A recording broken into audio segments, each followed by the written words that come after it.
And finally, ceramics and glass.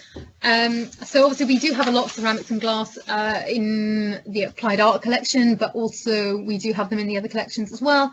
There's quite a lot in store, but there's also quite a lot on display. Things to be aware of with ceramics and glass when handling. Obviously, again, you want to be wearing nitrile gloves to protect the object, protect yourself, because again, there's the likelihood of contamination and so on.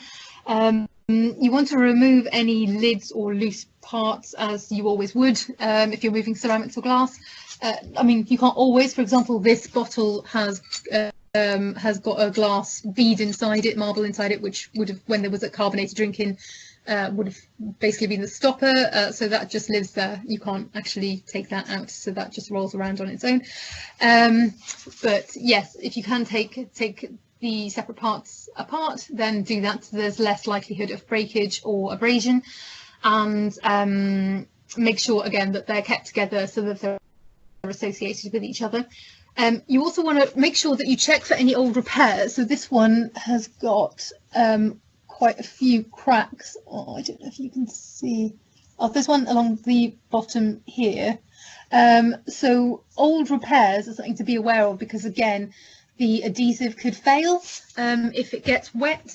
So the ceramic itself is probably going to be fine with moisture, but if an adhesive is holding it together and gets wet, or even damp, and also if it gets heated up in the event of a fire, then it could fail, and then you might be holding something and then you sort of think that it's stable, and then so just be aware of that. So you want to make sure that you're lifting it from the bottom and supporting it, and again holding it close to the body, and ensuring that it's packed in a crate and separated from other objects. Don't use handles and knobs when moving things, because those are the parts that are most likely to fail. And if you are packing in crates, make sure that the heaviest things go on the bottom and then lighter as you go up. And you can separate each piece with bubble wrap, acid-free tissue paper pads, plastisode, so different options.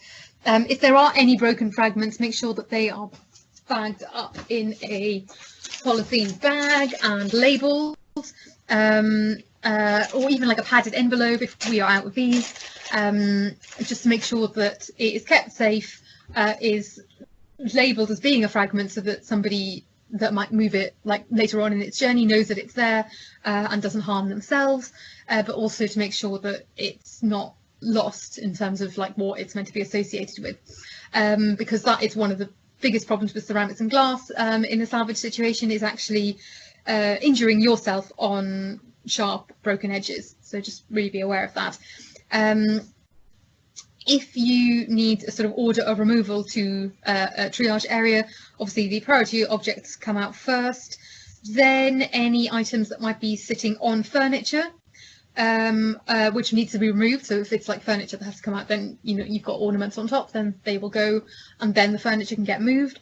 Anything ceramic that is unglazed and porous, because that is probably the main one that is at risk from moisture, and then anything else.